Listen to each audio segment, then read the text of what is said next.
آپ نے کہا تھا جس نے قرآن کو جھٹلایا وہ عنقریب خسارے میں ہے، تو قرآن اور حدیث کی کتابیں ہونے کے باوجود بھی ہمارے علماء مسجدوں میں، گھروں میں اور درسوں میں قرآن کی باتیں چھوڑ کر بزرگوں اور اماموں کی کتابیں کثرت سے پڑھتے اور پڑھاتے ہیں۔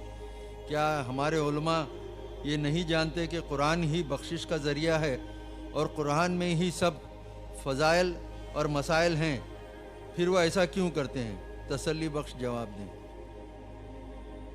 میرے پاس یہ اختیار تو نہیں ہے کہ آپ کی لازماً تسلی کرا دوں،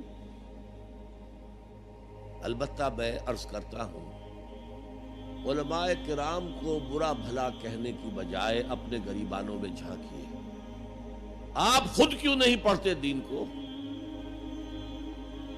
آپ نے ڈاکٹری پڑھی، آپ نے انجینئرنگ پڑھی، آپ نے ایم بی اے کیا، آپ نے کمپیوٹر سائنس کے اندر ایم ایس سی کیا، آپ کیوں نہیں پڑھتے؟ آپ نے یہ مولوی پروفیشن کریٹ کیوں کیا ہے؟ اسلام میں کوئی مولوی پروفیشن نہیں ہے۔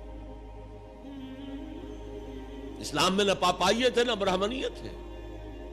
ہر مسلمان کو اس قابل ہونا چاہیے کہ نماز پڑھائے، ہر مسلمان کو اس قابل ہونا چاہیے اپنی بیٹی کا نکاح خود پڑھائے، ہر مسلمان کو اس قابل ہونا چاہیے کہ اپنے باپ کا جنازہ خود پڑھائے۔